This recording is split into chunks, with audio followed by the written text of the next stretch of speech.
She sells seashells by the seashore. Wow. Rubber baby buggy bumpers. Peter picked a peck of pickled peppers. Unique New York, unique New York. You know what? I love unique You know what? New York. She makes a proper cup of coffee in a copper coffee pot. Yeah, that's really good. Wow, Yeah. we're so good at this. All right, I think we're warmed up. But I think.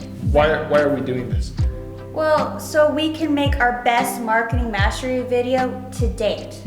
Okay, everything needs to be perfect, okay? In fact, let's just go ahead and rewrite the whole script What? to make it longer. Oh, really? Also, Oh, just- I know the topic is what 5 mistakes to avoid with video marketing, but we should talk about what happened at the Oscars. You know that slap that was heard all around the world? Oh, and let's take out that call to action part as well. I mean, it's just so passé and... You just did everything we were trying to warn them not to do.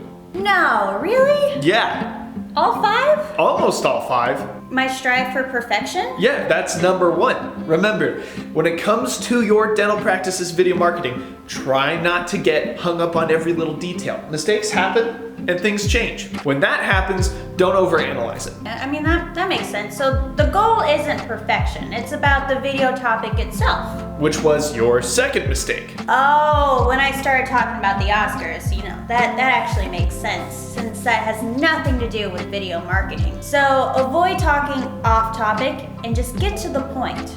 Check. Also, you want to avoid making your videos too long.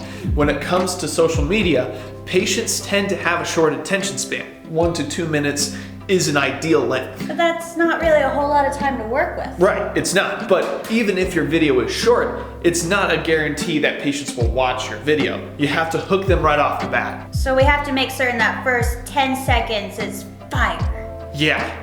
At least I got something right. Last but certainly not least, always remember to include some kind of call to action at the end of your video. A website, a phone number, a call to like and share. Anything that will spur connection with your patients. Thank goodness you didn't let me cut that part out of the script. Thank you for joining us for another marketing mastery tip, and be sure to like and share. Unique New York, unique New York. You know I love unique New York. She shells by the seashore? Yes! Nailed it.